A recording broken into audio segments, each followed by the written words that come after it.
बहुत समय पहले की बात है। एक सेठ था जो कि बहुत ही कंजूस था।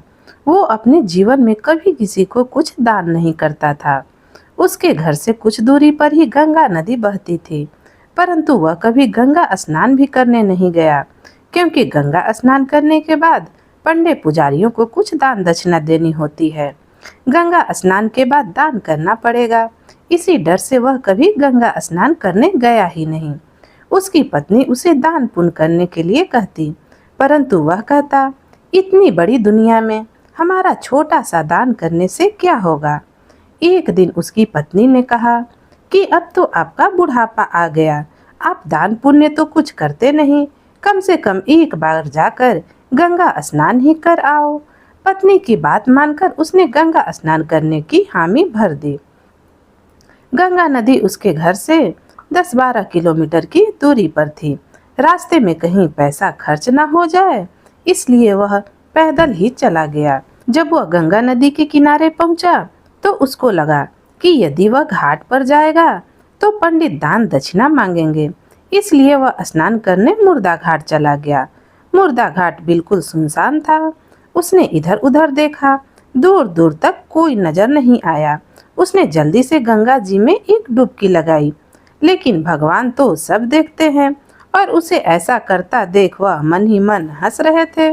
भगवान ने सोचा कि इसे सबक सिखाना पड़ेगा, तो वहां पर एक पंडा का रूप बनाकर प्रकट हो गए।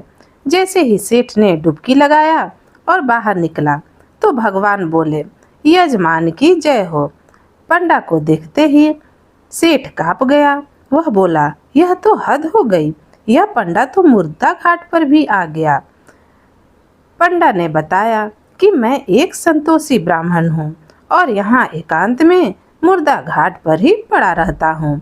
कभी कभी यहाँ पर आपके जैसा कोई यजमान आ जाता है और मेरा साल भर का इंतजाम इकट्ठे ही कर देता है। आज आप आए हैं, आपको मेरा 1 वर्ष का इंतजाम करना पड़ेगा। सेठ बोलता है कि मैं इतना दान नहीं कर पाऊंगा।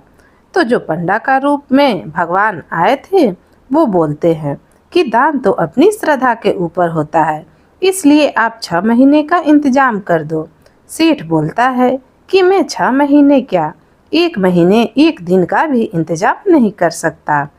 तब पंडा बोलते हैं कि आपको कुछ न कुछ तो दान करना ही पड़ेगा, नहीं तो हम आपको जल से निकलने नहीं देंगे। थक हार कर सेठ बोलता है कि मैं 1 आने का दान करूंगा, वह भी उधार। अभी तो मेरे पास कुछ नहीं है, इसलिए मेरे घर आकर 1 आना ले जाना।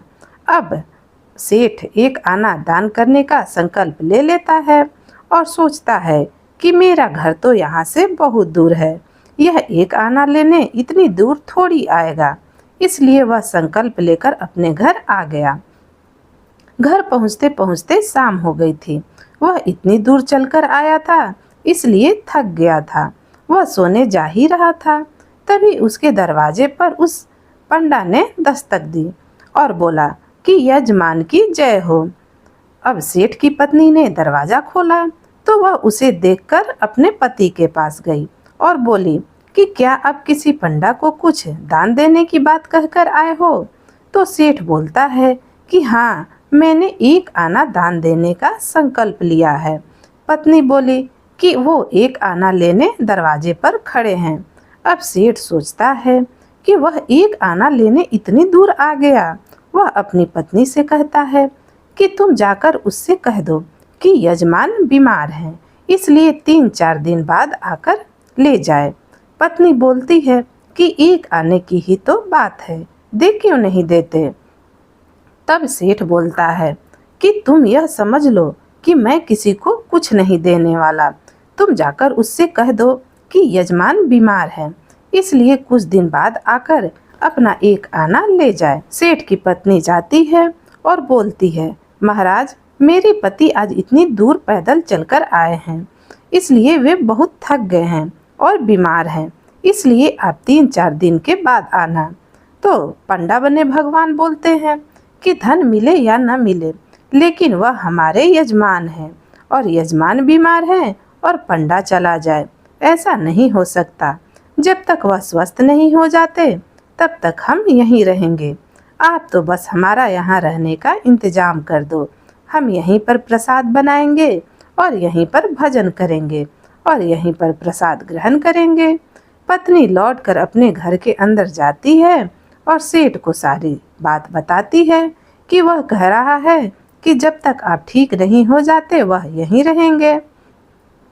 पत्नी बोलती है कि इससे अच्छा तो आप उन्हें 1 आना देकर रवाना कर दो।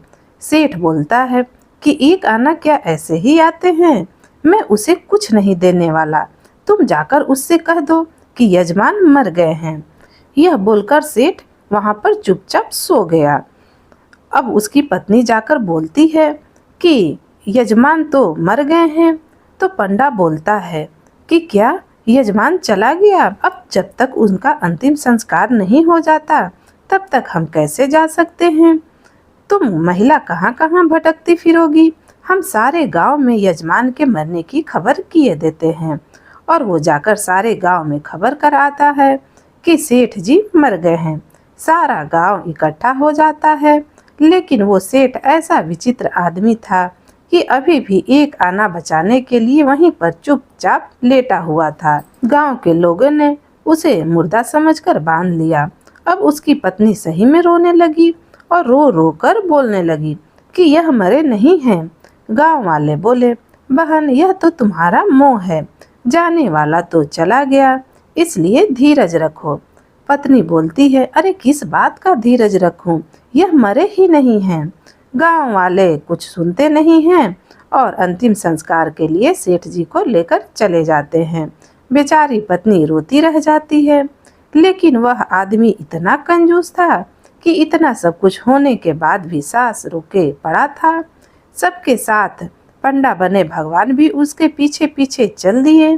भगवान ने सोचा कि हद हो गई, हम कहीं नहीं हारे, पर आज तो हम इस कंजूस सेठ से भी हार गए। ऐसा गजब का विचित्र आदमी हमने कहीं नहीं देखा। 1 आना बचाने के लिए यह आदमी बिना बोले पड़ा हुआ है और चला जा रहा है। जब सेठ को लकड़ियों पर रख दिया गया और केवल अग्नि लगनी ही बाकी थी, तब भगवान बोलते हैं कि यह हमारे यजमान थे, हम इनकी मुक्ति के लिए इनके कान में कुछ मंत्र बोलेंगे।